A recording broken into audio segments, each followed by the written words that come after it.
going to talk about another way of escape, and I'm trying to pull it up right now.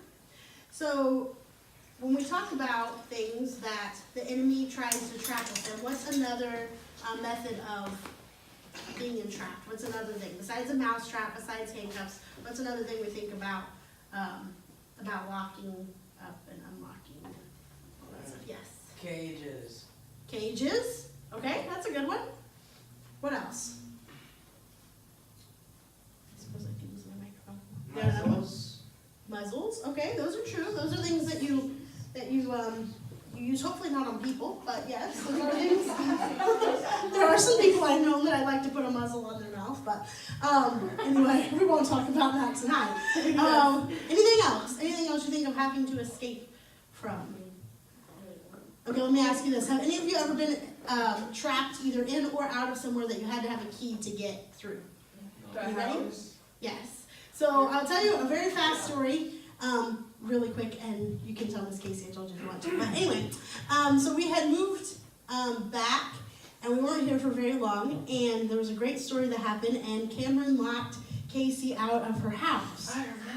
Probably wasn't a great story for Casey, but for the rest of us, it was pretty nice. But anyway, so after a very, very long time, Pastor Brian they finally called Pastor Brian and said, she can't get into her house, like she's locked out of her house, what are you going to do?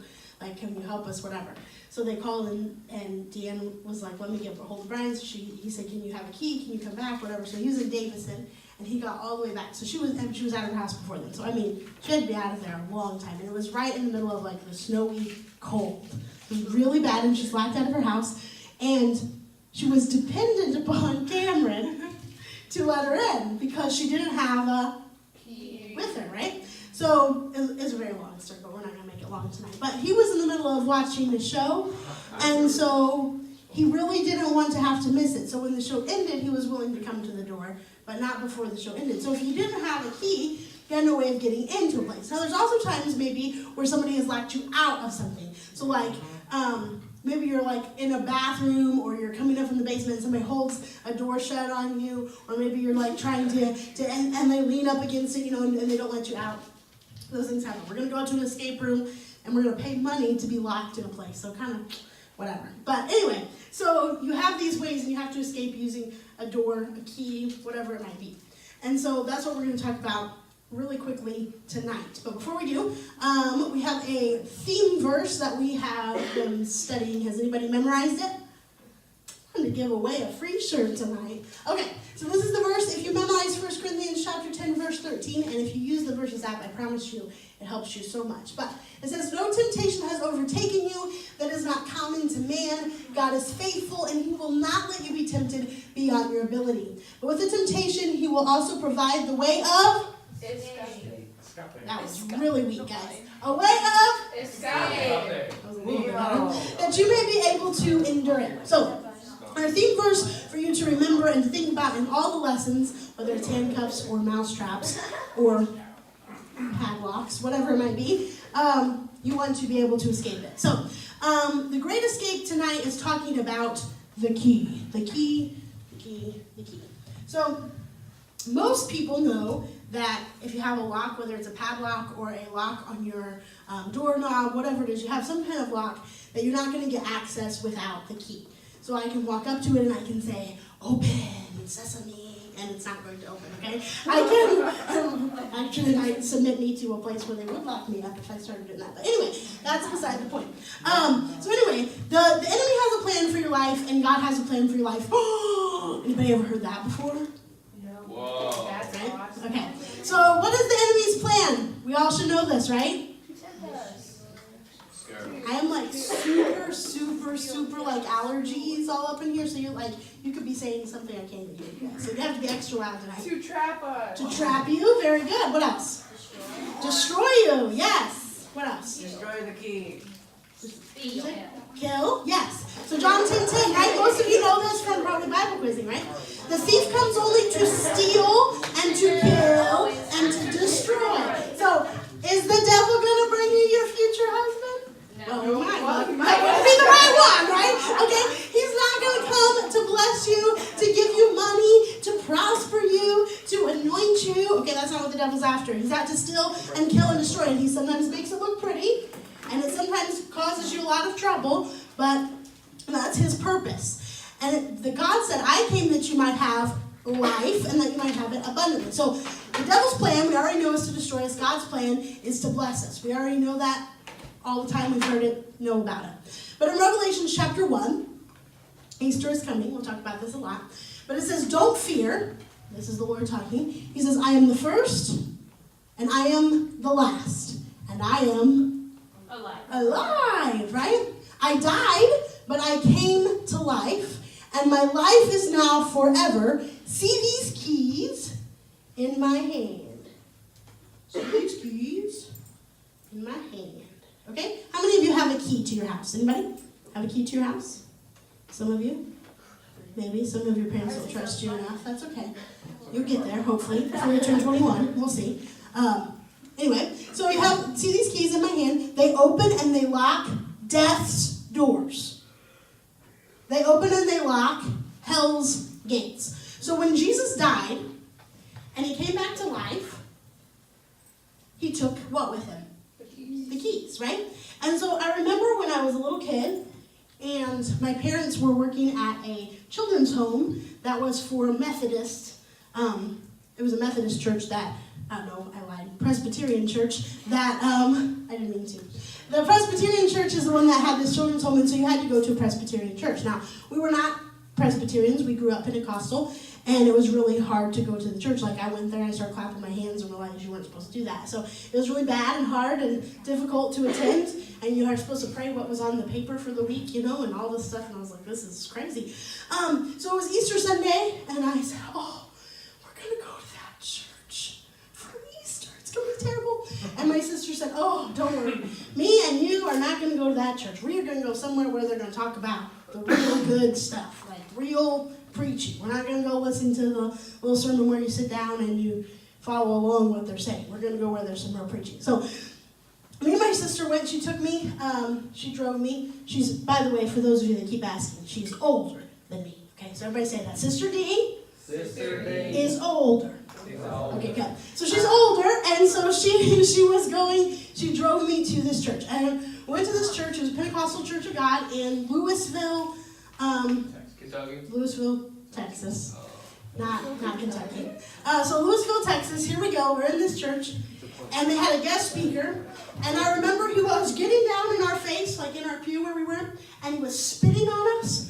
And he was screaming because he was getting so excited. And he said, do you think that I won't spit on you? Oh, at least I'll try not to. I'm going to say. Hang on, wait, take the water. Right?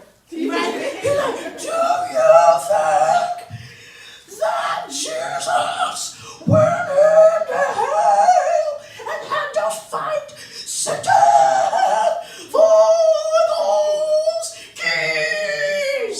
And I was like, wow, this is great, This is it's like it comes with a show, and we're in this splash zone. This is great.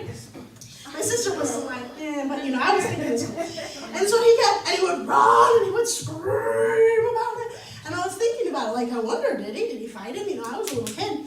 And because Sister D is much older, she could drive and I was still a little kid. So anyway, so she, just pushing that several times. Okay, so he came over and then he said, I'll tell you, I'll talk in a regular voice now, what he did. He went into hell and he demanded the keys, and Satan trembled and he handed him the keys, and there was no fight. And so in my life, I begin to always remember that sermon, not for the spit, and not because we didn't have to go to the Presbyterian church, but because Jesus didn't have to fight the enemy for the keys to death, hell, and the grave. He didn't have to fight them. He literally had to speak, and the enemy had to surrender them. That's pretty amazing, right? Like, he didn't have to go fight him for it. He spoke, and those keys belonged to him. So, this is what I wanted to read to you in Matthew chapter 16 and verse 19, and that's why we can be excited tonight.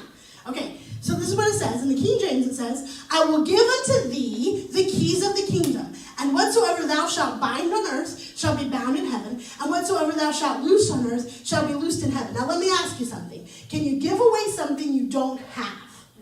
No. Okay, if I said, I really want your avocado shirt, can Kimberly give it to me? No. No, because Kimberly doesn't have the shirt, right? So she can't give me that shirt. Or I could say, oh, I really love Carly's glasses, okay? And so then, Tim, give them to me. I mean, he can't do that, right? Because they don't belong to him. So this is what's amazing, right? We can't go to the devil and tell the devil to give us the keys, because guess what? The devil doesn't have them.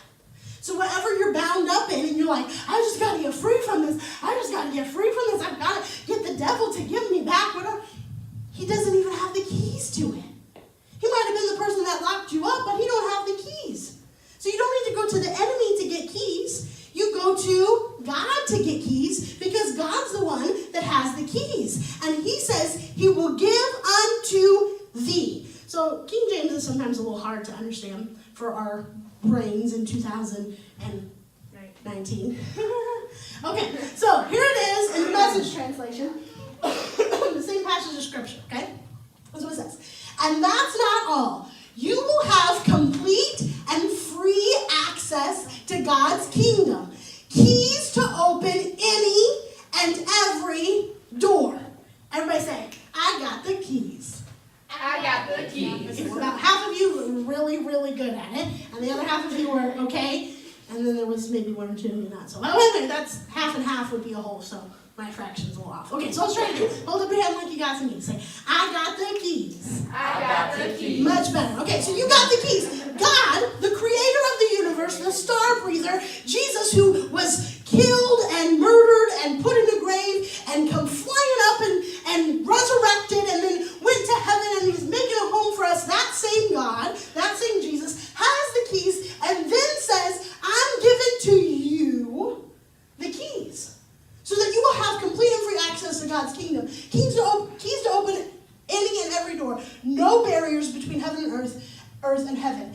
A yes on earth is a yes in heaven. A no on earth is a no in heaven. So when God says he's giving you keys, he is giving you power to defeat the enemy. So what that means is you can call things that are not as though they already are, because he's giving you that kind of power.